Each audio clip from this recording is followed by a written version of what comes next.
El Cucho murió hace 14 años. Él era un duro, me enseñó muchas cosas, pero como era tan vicioso nos dejó embalados. Entonces me tocó tirarme al rebusque para ayudarle a mi mamá y a mis hermanitos. Por eso me metí a la delincuencia, pero también porque me nacía.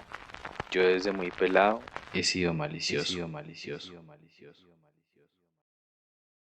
Esta es una de las primeras frases del libro No nacimos pa' semilla, de 1990, escrito por Alonso Salazar, en donde aparecen como cotidianas la marginalidad, el asesinato, la sangre, vividas por jóvenes de las comunas de Medellín. Salazar le da la voz a estos jóvenes marginados para tratar de penetrar de la forma más objetiva en la problemática que viven estos jóvenes en las bandas juveniles. En este libro se mezclan una literatura de testimonio, una reflexión sociológica. Se tratan temas sobre los sicarios, pero también sobre sus familias, sus madres específicamente, sobre los sacerdotes que viven en los barrios y sobre los enemigos de estos sicarios. Son crónicas que retratan una mentalidad juvenil a las que el Estado colombiano se ha negado a mirar, mostrándonos las periferias de Medellín, esas laderas montañosas donde la muerte es algo cotidiano que se trivializa a diario.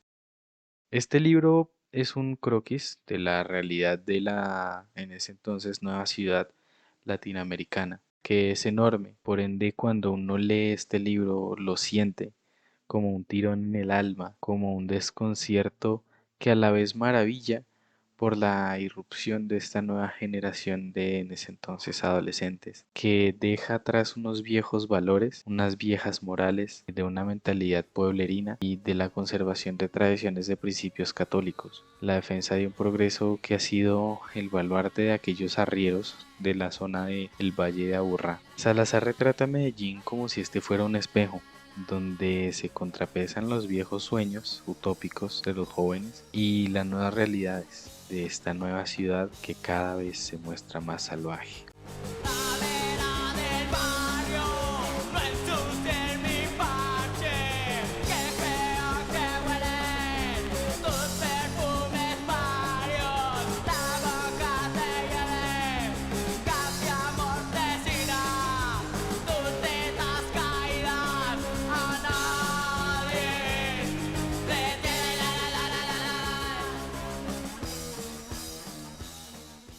En esta ocasión vamos a hablar de los dos primeros capítulos. El primero nos narra la historia de Toño. Es una transición de lo incorrecto hacia lo cotidiano, de la transformación de una serie de situaciones que nos llevan a esa precisa transformación. También nos narra la historia de Azucena, la madre de Toño, y nos narra unos antecedentes de violencia que desde ya podemos decir que tienden a derramarse en el inconsciente de Toño y por ende sea una normalización de la violencia y del estilo de vida por culpa del desplazamiento a causa de la violencia. El capítulo 2 es más un relato de la cotidianidad en las comunas, visto desde las historias de violencia de don Rafael, de don Gonzalo, de Jairo, historias que vemos impregnadas de la historia violenta de nuestro país. Empezamos haciendo un recorrido por las guerras entre liberales y conservadores, entre el ejército y la guerrilla, para terminar dándose una construcción de lo que podría ser la cruenta realidad de Toño. Es decir, es como si el capítulo 2 fuera una antesala para poder entender el primer capítulo y tener un mejor contexto.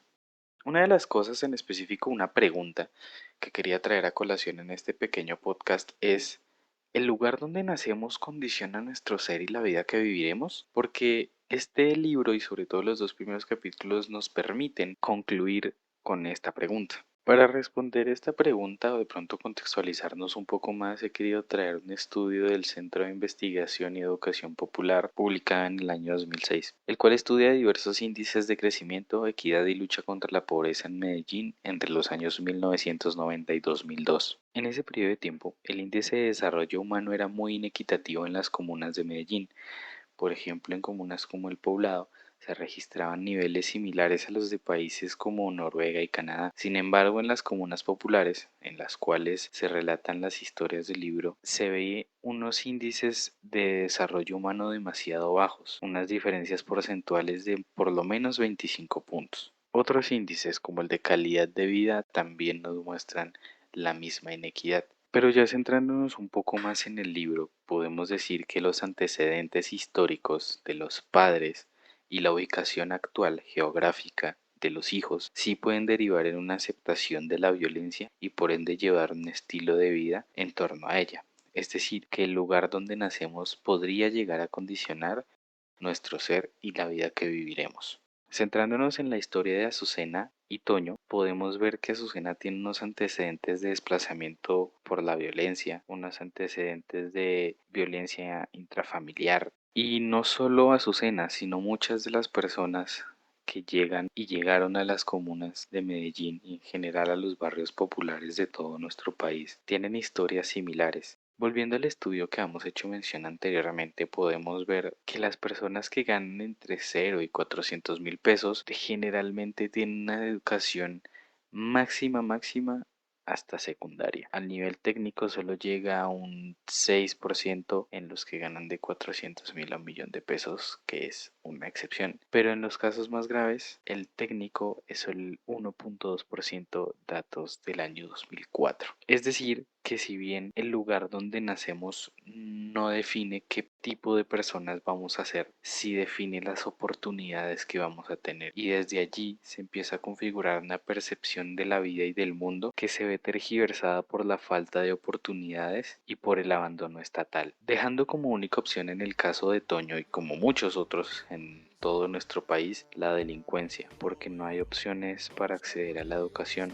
no hay opciones para acceder a un trabajo digno y por ende no hay opciones de soñar con un futuro que puede llegar a ser mejor y con un futuro donde la legalidad sea costumbre. No hay nada que detenga esta nueva Directo de legión. Ghetto Beats con el progreso, eso, somos los MCs con rimas en sobrepeso, a lo natural contando las experiencias, aprende la lección, cuidado con las consecuencias, estilo y sornería con los Kila, quiere llegar aquí empiezan la cola de la fila, cada uno con lo suyo, con su vida y con los roles, seguimos aquí unidos, homies subiendo escalones.